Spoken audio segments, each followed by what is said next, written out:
Gaza's children are suicidal. They ask, why didn't I die with my sister, my mother, my father? Not out of extremism, but out of unbearable grief. I wonder if any member of this council has ever met a 5-year-old child who no longer wants to live, let alone imagine a society in which so many young children feel this way.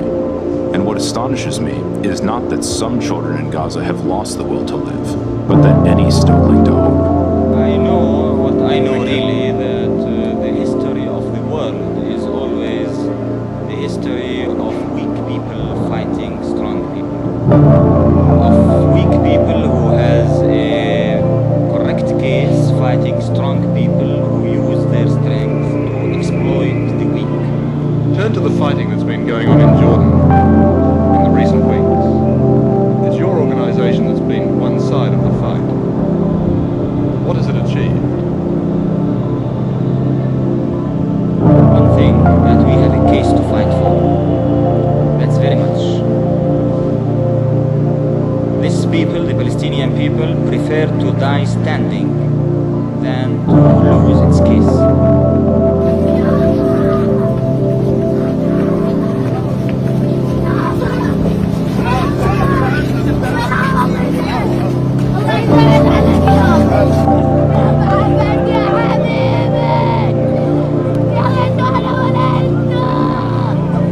Let's not forget, this is a man-made catastrophe. It is entirely preventable. Participating in it or not, allowing it to happen is a choice. This is a deliberate denial of conditions necessary for life: food, shelter, water, and medicine. Preventing genocide means refusing to normalize these atrocities. It means refusing to dehumanize the Palestinians, to refuse to see them as calories counted or numbers of trucks moved. We see now that this way of thinking has brought about a human dignity crisis with an entire people on the edge of survival.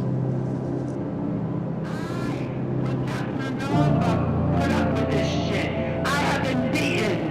I have had my nose broken. I have been thrown in jail. I have lost my job. I have lost my apartment for gay liberation.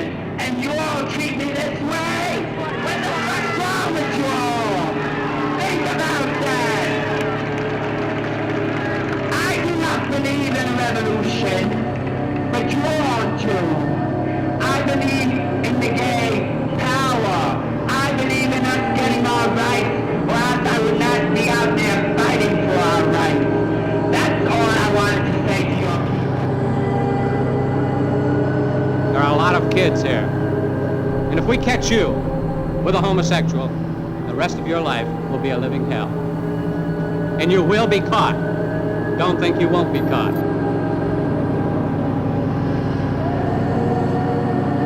Why are you here today? Darling, I want my gay rights now. I think it's about time the gay brothers and sisters got their rights.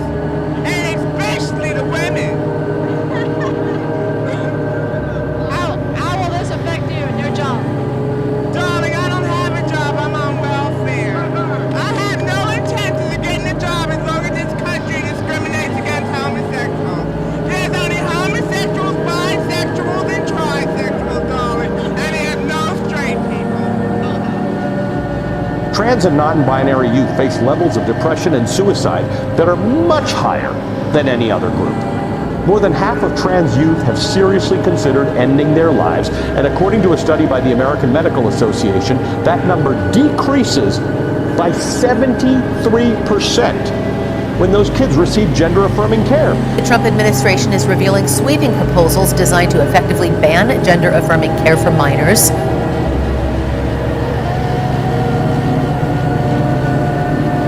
Illegal aliens, no, they are illegal aliens, but she said don't ever use that term. But they're not just illegal aliens, honestly, they're monsters. These are savage monsters. The Harris policy is to let thousands of migrant killers and rapists into our country. With your agency, Border Patrol, and Mr. Charles, your agency, ICE, we've now seen 2 separate people shot and killed by your officers within 17 days. Do either of you plan on taking any accountability for those actions? 2 suspects, or you're correct, 2 suspects